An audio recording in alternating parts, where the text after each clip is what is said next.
Assalamualaikum warahmatullahi wabarakatuh. Perkenalkan, nama saya Huzaima. Saya dari kelompok 3 yang beranggotakan 10 orang. Dan di video kali ini kami akan membahas materi tentang lipid dan metabolismenya. Seperti yang kita ketahui, lipid adalah kelompok senyawa heterogen yang berkaitan dengan asam lemak. Lipida adalah segolongan senyawa yang berasal dari makhluk hidup relatif tidak larut dalam air, akan tetapi larut dalam zat-zat pelarut nonpolar. Lipid sumber nutrisi yang sangat penting bagi tubuh, bukan hanya karena pembakarannya yang menghasilkan jumlah energi yang tinggi, tapi juga karena perannya dalam melarutkan vitamin yang hanya larut dalam lemak dan juga kandungan asam lemak esensial dalam lemak.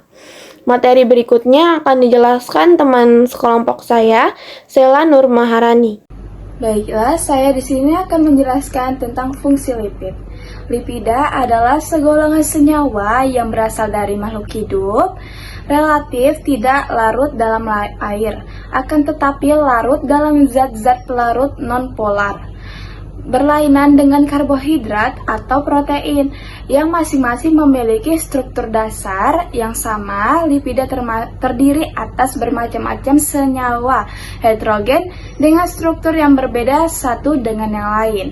Yang pertama itu sebagai bahan cadangan penghasil energi untuk disimpan dalam tubuh. Sewaktu-waktu dapat diubah-ubah menjadi energi pada saat tubuh kekurangan sumber energi. Untuk keperluan ini, lipida disimpan pertama sebagai TG. TG itu merupakan trigliserida, adalah salah satu jenis lemak yang mengalir di dalam darah, dan juga sebagai fosfolid. Fosfolid itu merupakan segolongan senyawa lipid yang mengandung gugus ester fosfat dan merupakan bagian dari membran sel makhluk hidup bersama dengan protein, glikolipid, dan juga kolesterol.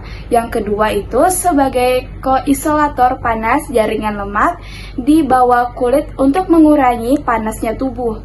Yang ketiga sebagai pelindung organ-organ penting dalam trauma mekanik. Beberapa organ penting itu meliputi semacam kapsul yang terdiri dari jaringan lemak yang mampu merendam sebagai energi yang terjadi benturan. Yang keempat sebagai penentu ciri kelamin sekunder. Dan yang terakhir sebagai bahan penyusun membran inti sel atau membran sel. Baiklah, selanjutnya materi akan dijelaskan oleh Saudari Nesti.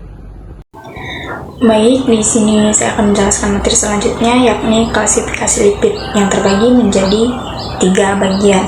Yang pertama adalah lipid sederhana, kemudian yang kedua lipid kompleks, kemudian yang ketiga lipid prekursor dan derivat. Yang pertama ada lipid sederhana, yaitu ester yang terbentuk dari asam lemak dengan beberapa gugus alkohol. Yang kemudian lipid sederhana ini dibagi lagi menjadi 2 bagian, yaitu yang pertama lemak, bentuk ester asam lemak dengan gliserol.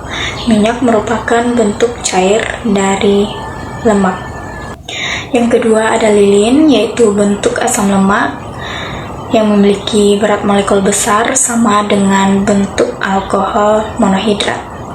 Kemudian lipid yang kedua ada lipid kompleks, yaitu ester yang terbentuk dari asam lemak yang mengandung gugus lain yang teradiasi pada alkohol atau asam lemak. Yang kemudian lipid kompleks ini terbagi lagi menjadi 3 bagian, yaitu yang pertama ada fosfolipid, kemudian yang kedua ada glikolipid, kemudian yang ketiga ada lipid kompleks lainnya. Yang pertama ada fosfolipid, yaitu lipid yang mengandung residu asam fosfat. Kemudian molekul ini mengandung basa nitrogen dan substituen lainnya. Misalnya gliserofosfolipid yang memiliki gugus alkohol berupa gliserol. Sphingofosfolipid memiliki gugus alkohol berupa sphingosine. Kemudian selanjutnya ada glikolipid atau glikosphingolipid, yaitu lipid yang mengandung asam lemak, sphingosine, dan karbohidrat. Selanjutnya ada lipid kompleks lainnya, misalnya sulfolipid, aminolipid, dan lipoprotein. Kemudian lipid selanjutnya atau yang terakhir adalah lipid prekursor dan derivat. Contoh lipid kategori ini adalah asam lemak, gliserol, steroid, aldehid lemak, keton bodies, dan lipid yang terlarut pada vitamin dan hormon. Selanjutnya saya akan menjelaskan sifat lipid. Yang pertama, lipid tidak larut dalam air tetapi dapat larut dalam pelarut organik, benzena, enter, asentol, kloroform, dan karbon tetraklorida. Yang kedua, lipid mengandung unsur-unsur karbon, hidrogen, dan oksigen. Berbagai jenis lipid juga mengandung nitrogen dan fosfor. Yang ketiga, hidrolisit dari lipid akan menghasilkan asam lemak yang berperan pada metabolisme tumbuhan dan hewan. Yang keempat, lipid tidak mempunyai satuan yang berulang, berbeda dengan karbohidrat dan protein. Selanjutnya akan dilanjutkan oleh Sukma Ayu. Selanjutnya golongan lipid, yaitu asam lemak pada lipid. Asam lemak pada lipid dapat diklarifikasi menjadi dua bagian. Berdasarkan kejenuhan ikatannya, asam lemak jenuh dan asam lemak tak jenuh. Yang pertama yaitu asam lemak jenuh. Asam lemak jenuh tidak memiliki ikatan rangkap. Oleh karena itu, asam lemak jenuh adalah asam lemak yang jenuh dengan hidrogen. Karena ikatan rangkap mengurangi jumlah hidrogen pada masing-masing karbon. Masing-masing karbon dalam rantai memiliki 2 atom hidrogen, kecuali karbon omega di ujung yang memiliki 3 hidrogen, karena asam lemak jenuh hanya memiliki ikatan tunggal. Contoh asam lemak jenuh dan strukturnya ada pada gambar berikut. Selanjutnya yang kedua yaitu asam lemak tak jenuh. Asam lemak tak jenuh memiliki 1 atau lebih ikatan rangkap antar atom karbon.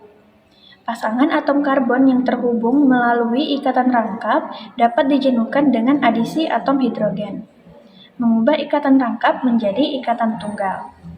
Contoh asam lemak tak jenuh dan strukturnya ada pada gambar berikut. Selanjutnya akan dilanjut oleh Laura. Berdasarkan proses sintesisnya diklarifikasikan menjadi 2 bagian. Yang pertama ada asam lemak esensial dan yang kedua adalah asam lemak non-esensial. Yang pertama asam lemak esensial. Asam lemak esensial harus diperoleh dari makanan. Mereka terbagi dari 2 kategori, omega 3 dan omega 6. Angka 3 dan angka 6 harus mengacu pada posisi ikatan rangkap karbon pertama dan omega mengacu pada ujung meter rantai. Asam lemak omega 3 dan omega 6 merupakan prekursor senyawa penting yang disebut eikosanoid. Eikosanoid adalah hormon kuat yang mengontrol banyak hormon lain dan fungsi penting tubuh seperti sistem saraf pusat dan sistem kekebalan tubuh. Eikosanoid yang berasal dari asam lemak omega 3 diketahui dapat meningkatkan tekanan darah, respon imun, dan peradangan. Sebaliknya, eikosanoid yang berasal dari asam lemak omega 3 diketahui memiliki efek menyehatkan jantung. Mengingat efek kontraks asam lemak omega 3 dan omega 6, keseimbangan pola makan yang tepat antara keduanya harus dicapai untuk memastikan manfaat kesehatan yang optimal. Yang kedua, asam lemak non-esensial. Asam lemak non-esensial adalah jenis asam lemak yang dapat diproduksi oleh tubuh. Itu berarti tubuh tidak memerlukannya dari makanan. Asam lemak non-esensial memiliki 11 jenis termaksud alanin, arginin, asparagin, asam aspartat, asam glutamat, sistein, glutamin, glisin, prolin, serin, tirosin. Oleh karena itu, kehadiran mereka dalam makanan tidaklah penting. Asam lemak non-esensial adalah lemak jenuh atau lemak tak jenuh. Rantai asam lemak pada lemak jenuh hanya mengandung ikatan tunggal antar atom karbon. Lemak jenuh merupakan lemak jahat karena dapat menyebabkan aterosklerosis dan penyakit jantung. Itu ada sebagai tanah pada suhu kamar, dan sebagian besar lemak hewani jenuh. Di sisi lain, asam lemak tak jenuh mengandung setidaknya satu ikatan rangkap tunggal dalam rantai hidrokarbon. Ini merupakan lemak baik karena dapat meningkatkan kadar HDL dalam tubuh. Umumnya lemak tak jenuh berbentuk cairan pada suhu ruangan. Sebagian besar lemak nabati adalah lemak tak jenuh. Baiklah, itulah tadi materi yang bisa saya sampaikan. Selanjutnya akan dilanjutkan oleh teman saya, Desi. Fosfolipid. Fosfolipid merupakan ester dari gliserol, tapi hanya 2 gugus OH dari gliserol itu diganti dengan asam karboksilat. Sedangkan gugus ketiga diganti dengan asam fosfat yang terikat pada suatu alkohol yang mengandung nitrogen, berperan sebagai komponen struktural membran sel. Pada hewan dan manusia, fosfolipid terdapat pada telur, otak, hati, ginjal, pankreas, paru-paru, dan jantung. Sedangkan pada tumbuhan, fosfolipid terdapat pada kedelai. Contoh fosfolipid: fosfatidilkolin atau lestin dan fosfatidil etanolomin, fosfatidilkolin atau lestin dan fosfatidilserin. Lecitin digunakan sebagai emulgator pengemulasi pada industri susu alkohol. Steroid bukan merupakan ester tetapi memiliki sifat amfifilik, yaitu mempunyai gugus hidrofil atau gugus yang larut dalam air dan mempunyai gugus hidrofobik yang larut dalam minyak dan lemak atau tidak larut dalam air. Jadi steroid ini dia memiliki struktur dasar yang terdiri dari 17 atom C yang berbentuk 4 cincin. Contohnya seperti kolesterol, vitamin D, hormon estrogen, progesteron, dan testosteron. Selanjutnya akan dijelaskan oleh teman saya, yaitu Rizka. Selanjutnya saya akan menjelaskan tentang lilin. Lilin merupakan ester dari asam lemak rantai panjang dengan alkohol rantai panjang. Berfungsi sebagai lapisan pelindung dari penahan air. Contoh lilin lebah yaitu terdapat pada lebah madu, spermaceti terdapat pada rongga kepala jeda. Dan lilin kernauba itu terdapat 3, yaitu yang pertama struktur lilin spermaceti, yang kedua zat penyusun lilin lebah, dan yang ketiga zat penyusun lilin kernauba. Contohnya ada pada gambar berikut. Baik, itu saja yang dapat saya sampaikan. Selanjutnya akan dijelaskan oleh Nur Aisyah. Metabolisme lipid. Metabolisme lipid adalah proses biokimia yang terjadi di dalam tubuh. Proses ini meliputi pencernaan, penyerapan, sintetis, dan dekomposisi lemak dengan berbagai bantuan enzim tertentu. Proses metabolisme lipid dimulai dengan hidrolisis yang terjadi dengan bantuan berbagai enzim dalam sistem pencernaan. Langkah kedua setelah hidrolisis adalah penyerapan asam lemak ke dalam sel epitel dinding usus. Lemak yang beredar di dalam tubuh diperoleh dari 2 sumber, dari makanan dan hasil reproduksi organ hati, yang bisa disimpan di dalam sel-sel lemak sebagai cadangan energi. Lemak yang terdapat dalam makanan akan diuraikan menjadi kolesterol, trigliserida, dan fosfolipid dan asam lemak bebas pada saat dicerna di dalam usus. Keempat unsur lemak ini akan diserap ke dalam usus dan masuk ke dalam darah. Lemak tidak larut dalam air, berarti lemak juga tidak larut dalam plasma darah. Agar lemak dapat diangkut dalam peredaran darah, di dalam plasma darah, lemak akan berikatan dengan protein spesifik membentuk sebuah kompleks makromolekul yang larut dalam air. Ikatan antara lemak dengan protein disebut pelipoprotein. Ada 3 jalur masuknya metabolisme lipid di dalam tubuh. Yang pertama, jalur eksogen. Makanan yang berlemak saat kita makan terdiri atas trigliserida dan kolesterol. Trigliserida dan kolesterolnya dalam usus halus akan diserap dalam enterosit mukosa usus halus. Trigliseridanya ini diserap sebagai asam lemak bebas, sedangkan kolesterol di dalam usus halus, asam lemak bebas akan diubah menjadi trigliserida. Kolesterol mengalami eksterifikasi menjadi kolesterol ester. Keduanya bersama fosfolipid dan apolipoprotein akan membentuk partikel besar lipoprotein yang disebut kilomikron. Kilomikronnya ini akan membawa ke dalam aliran darah. Trigliserida dalam milomikronnya ini mengalami penguraian dalam enzim lipoprotein lipase yang berasal dari entogel sehingga berbentuk asam lemak bebas atau free fatty acid dan milomikron remnant. Asam lemak bebas dapat disimpan sebagai gliserida sebagai di jaringan lemak atau adiposa. Bila terjadi di dalam darah dalam jumlah banyak, akan diambil oleh hati sebagai bahan untuk pembentukan gliserida hati. Sewaktu tubuh kita membutuhkan energi dari lemak, trigliseridanya ini pecah menjadi asam lemak dan gliserol untuk ditransportasi menuju sel-sel untuk dioksidasi menjadi energi. Yang kedua, jalur endogen. Pembentukan trigliserida dan kolesterol disintetis oleh hati, diangkut secara endogen dalam bentuk VLDL, Very Low Density Lipoproteins. VLDL-nya mengalami hidrolisis dalam sirkulasi oleh lipoprotein lipase, menghidrolisis milomikron menjadi IDL, Intermediate Density Lipoprotein, kemudian diambil alih oleh hati dan mengalami pemecahan lebih lanjut menjadi produk akhir yaitu LDL. LDL-nya diambil oleh reseptor LDL di hati dan mengalami katabolisme, yang dimana LDL ini berfungsi menghantarkan kolesterol ke dalam tubuh.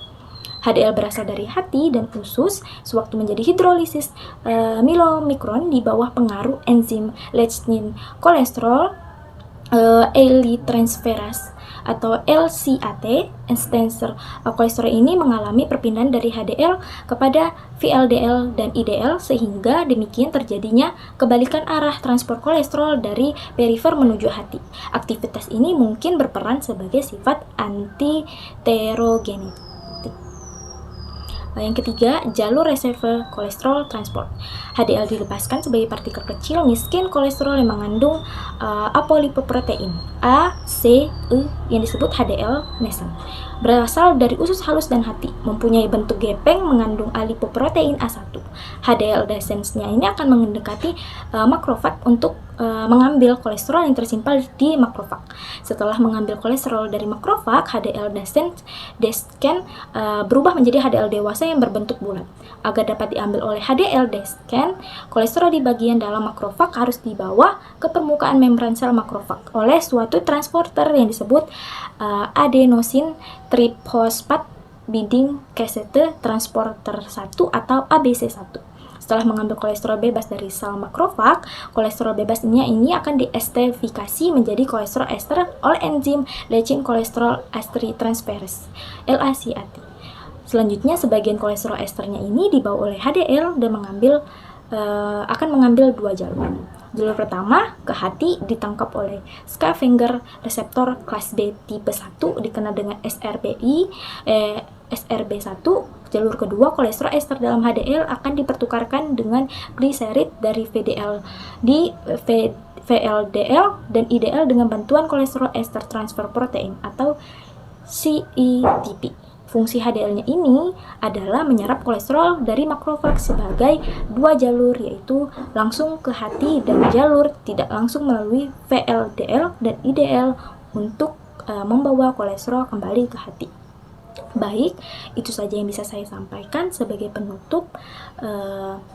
Semoga materi dari lipid dan metabolisme lipid di dalam tubuh bisa memberikan manfaat, pengetahuan, dan memperkuat relasi ketika kita mengetahui tentang apa itu lipid dan bagaimana cara mekanismenya bekerja di dalam tubuh.